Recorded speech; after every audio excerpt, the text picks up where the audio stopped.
it's a good system, but it does have problems. It's not perfect by a long stretch. So, in short, I suppose yes, there are issues with it, and there are challenges that you face when you're trying to put kids through university when you have the system that we do. But on balance, it is quite a good system. It does need improving, which is exactly the reason why we're doing a review at the moment of all aspects of the system to see what areas do need improving, and actually how can we improve those areas as well.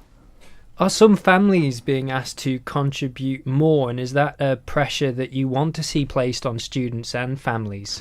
It's quite interesting, really, when you look at some of the numbers that come out of it. So the student loan system costs, let me rephrase that, the student finance system costs the Isle of Man government, or rather the Isle of Man taxpayer, around about £9 million a year at the moment. And when you look into some of the figures, around about 30% of students that go to university from the Isle of Man also get a maintenance grant.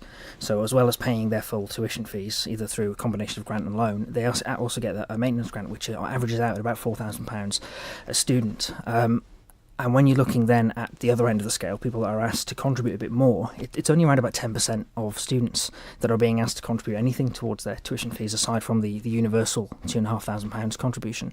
So when you're talking about are people being asked to contribute more, it's only a very small number of people going to university, of students that are actually being asked to contribute more than anybody else from the Isle of Man's perspective. And the lower end of the scale, like I said, it's around about 30% of students that do get a maintenance grant. And again, that's a grant, not a loan, so it's not repayable.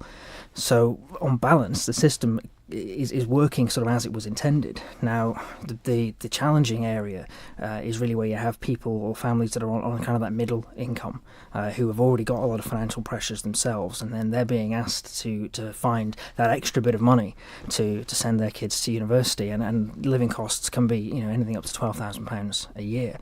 So when you're in that middle bracket, you're not at a low enough income to get any maintenance grant, and you're also not at a high enough income to be asked to pay for the tuition fees, but you've still got to find out those living costs. That's where the challenge really is, because they don't get any extra kind of living cost support from our system. And some families can afford that cost, and others struggle. And then really it's about people having to find a way of making that cost up. Some of them work, some students work themselves to contribute towards that cost to cover it. Others take loans, for example. So there are ways of dealing with it. But unfortunately, that's the gap. That is where the gap is in our current system, is those middle-earning families who don't qualify at either end for different treatment. It's that middle block that we struggle with, I think.